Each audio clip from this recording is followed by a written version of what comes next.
Samantala, inilatag na ng Metropolitan Manila Development Authority o MMDA at ng iba't ibang private arm na katuwang nito ang mga paghahanda para sa na APEC Leaders Summit. Kabilang na dito ay ang seguridad at traffic measures sa naturang malaking okasyon.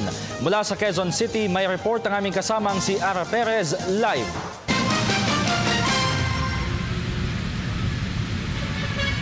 Tama ka dyan, Haji. Pansamantala nga muna tayo mag-time out sa mga usaping politikal habang tinatalakay ang ibang paghahanda ng Pilipinas na sa pangungunahan nitong APEC Summit sa darating na Nobyembre.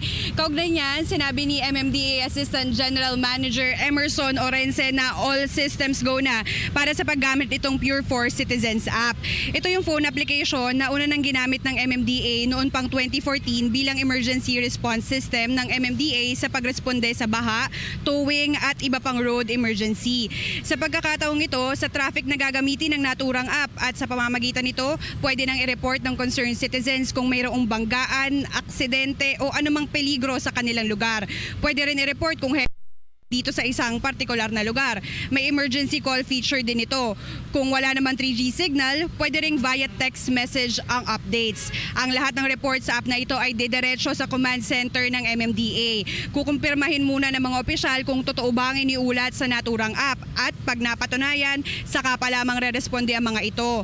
60 trained MMDA personnel ang hahawak ng gadget na ito. May GPS daw ito at siksik ng visuals, kaya't siguradong foolproof.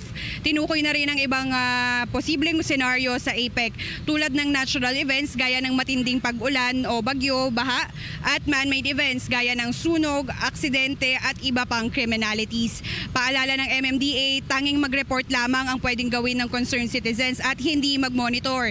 Ibig sabihin, hindi malalaman ng mga may app ng aktibidad ng isa't isa. Tanging sa MMDA Command Center lamang papasok ang mga iniuulat ng concerned citizen. Yan muna nga latest mula dito sa City.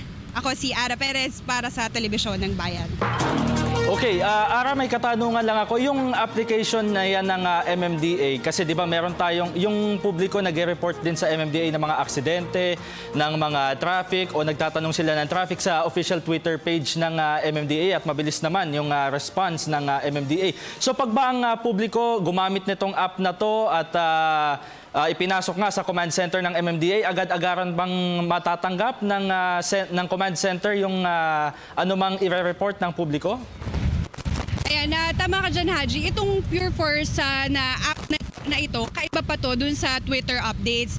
Ayon sa kanila, mas personal daw ito dahil ang communication ay between lamang sa command center ng MMDA at doon sa nag-report. Kaya naman very foolproof ito at seguridad at privacy ang nangunguna dito sa app na ito.